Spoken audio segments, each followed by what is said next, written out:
और चलिए अब वक्त है यूक्रेन वॉर जोन से जी मीडिया की एक्सक्लूसिव रिपोर्ट का।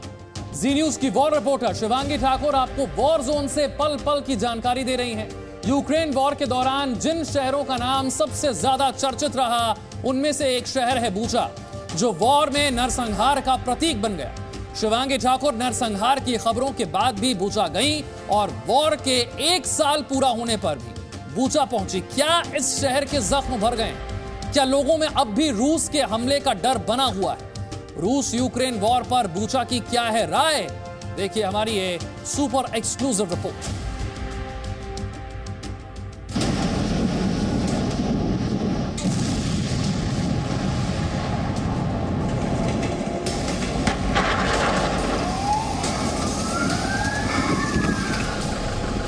ये अप्रैल 2022 की तस्वीरें हैं, जब यूक्रेन के बुचा से युद्ध की सबसे भयावह तस्वीरें आनी शुरू हुई थी। रूस की सेना बुचा से वापस लौटी थी और इसके बाद यूक्रेन की तरफ से इस शहर में रूसी सेना पर वॉर जोन के सबसे बड़े नरसंहार का आरोप लगाया गया था। दुनिया भर में बुचा का नाम नरसंहार का प्रतीक बन गया था। जी न्यूज की वॉर रिपोर्टर शिवांगी ठाकुर तब भी वहां पर मौजूद थी।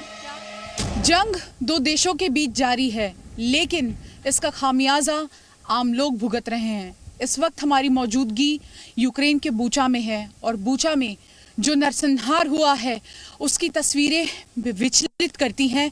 एक तस्वीर इस वक्त हम आपको दिखाने की कोशिश करेंगे। बूचा शहर के बीचों बीच आप जहां भी चले जाइए इसी तरह से डेड बॉडीज पड़ी हैं।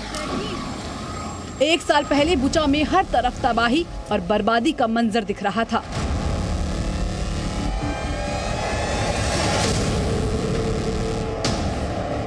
लेकिन वॉर जोन में युद्ध के 1 साल बीतने के बाद यहाँ की तस्वीरें कैसी हैं? जिंदगी पटरी पर आई या नहीं? युद्ध में मिले जख्म भरे कि नहीं? ये देखने शिवांगी ठाकुर एक बार फिर से बुचा पहुंची। सबसे पहले शिवांगी उस चर्च के पास पहुंची जहां पर मॉस ग्रेवयार्ड देखने को मिला था। ये छोटा टेडी बियर, फूल और रिबन बता रहे हैं कि कुछ देर पहले ही कोई किसी अपने को याद करके यहाँ से गया है। शिवांगी ठाकुर ने यहाँ पर मौजूद लोगों से मौजूदा हालात के बारे में पूछा तो मालूम चला जख्म भरने में अभी थोड़ा वक्त लगेगा। जहां मैं आप पहुंची हूं, आपको बता दें कि ये वही इलाका है जहां पर सबसे ज्यादा बर्बरता देखने को मिली थी। यूक्रेन के बूचा में इस वक्त मेरी मौजूदगी है और 9 महीने बाद यहाँ पर हम पहुंचे हैं। ये देखने आए हैं कि आखिर पहले से यहाँ पर हालात कितने अलग है।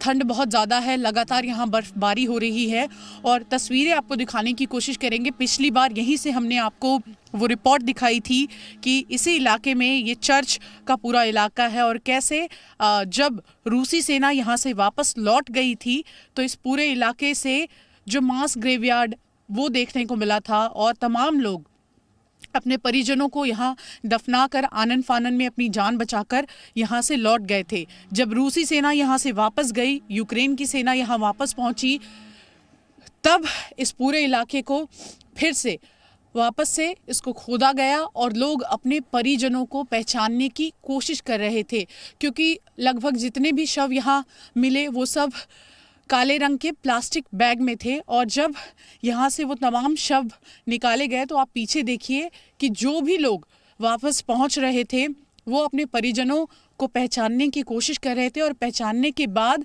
उनको अंतिम क्रिया के लिए यही बगल में दफनाया जा रहा था। जी न्यूज की वॉर रिपोर्टर शहर के अंदर भी पहुंची। यहाँ पर नजर आया धीरे धीरे बुचा डराने वाली यादों से उबर रहा है। सड़कों पर कारें थी, लोग थे, तस्वीरें थोड़ी बेहतर दिख रही थी। बूचा की सड़कों पर इस वक्त हमारी मौजूदगी है और ये वही सड़कें हैं जहां पर कभी एक बार लाशों का अंबार लगा हुआ था। इन्हीं सड़कों पर जगह जगह पर रूस की सेना के जाने के बाद तबाही की तस्वीरें देखने को मिली थी, लेकिन अब तस्वीरें देखिए, तस्वीरें अब बिल्कुल अलग है। यहाँ चहल पहल है, दुकानें खुली हुई है, लोग अपने परिवार के साथ यहाँ पर पहुँच रहे हैं, कोई अपने बच्चों को यहाँ पर लेकर आ रहा है। और जब आप आम लोगों से बातचीत करते हैं तो वो साफ तौर पर आपको यही कहते हैं कि अब हमें डर नहीं लगता है, बहुत समय बीत चुका है, ये युद्ध निरंतर जारी है और अब ये एक अंतहीन युद्ध बन चुका है। ये कब खत्म होगा हमें नहीं पता, लेकिन इसे खत्म होना चाहिए। कुछ छोटे बच्चे आते दिखाई दिए तो हमने उनसे जानने की कोशिश की, एक साल में बुचा में क्या क्या बदला और बुचा में कितना डर बाकी है।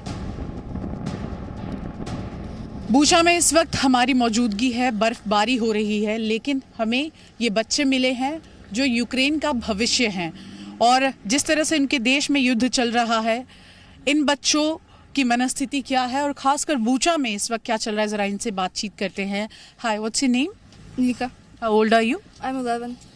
And you are from Bucha. Yeah. So you are back here and do you feel scared? No. No. Like I felt scared when the war started, but then I felt a little bit better. Do you want to say something more? Or do you want Like to... I want war to stop. What do you want? I want... Как сказать, закончилась война? Finish war. Finish war. There should not be any war. The war should end. Yes. Yes. So you are in Bucha. Do you feel scared here now? No, I don't scared. You don't feel scared. Yes. बुचा वो शहर है जिसका नाम Ukraine रूस के साथ साथ America और ब्रिटेन जैसे देशों के राष्ट्रपतियों के मुंह से सुना गया। यूएन में भी बुचा नरसंहार का मुद्दा गूंजा। रूस और यूक्रेन के बुचा पर अपने अपने दावे थे। तस्वीरें उस वक्त बेहद भयावह थी और यूक्रेन लगातार ये कहता आया है कि लगभग 450 से ज़्यादा लोग बुचा में मारे गए। रूस की सेना ने न सिर्फ आम लोगों को मारा बल्कि महिलाएं जो हैं उनके साथ भी दुष्कर्म किया गया और यूक्रेन की इस बात को लगातार रूस झुठलाता रहा है। रूस ये कहता रहा है कि बुचा में जो कुछ भी हुआ यूक्रेन ने खुद किया है। हालांकि किसने किया और क्यों किया इसका जवाब किसी को नहीं पता, लेकिन बुचा के लोगों ने जो कुछ भी उस वक्त देखा था उसको याद करके एक बार फिर से सिहर उठते हैं। दोनों देशों के दावे अपनी अपनी जगह हैं। फिलहाल यूक्रेन के ऐसे हालात नहीं कि इन दावों का परीक्षण हो पाए, लेकिन एक बात तो साफ है, लोग चाहते हैं वॉर खत्म हो जाए ताकि जिंदगी अपनी पुरानी रफ्तार से दौड़ सके। जो कुछ यहाँ के लोगों ने खो दिया वो वापस नहीं मिलेगा, लेकिन जो बाकी है उसे बुचा के लोग संजोना चाहते हैं। जो तस्वीरें देखने को मिली थी बर्बरता की, उसके बाद ऐसा लगा नहीं था कि लोग जल्दी यहाँ पर वापस लौटेंगे, लेकिन इस वक्त जो हम देख पा रहे हैं उससे ये तो बताया जा सकता है कि देखिए लोग जो है वो यहाँ पर एक बार फिर से लौट रहे हैं और आम जीवन पटरी पर लौटने की कोशिश यहाँ पर लोगों द्वारा की जा रही है। बुचा की सड़कों से कैमरा पर्सन एस के चंद्रशेखर के साथ शिवांगी ठाकुर, जी मीडिया।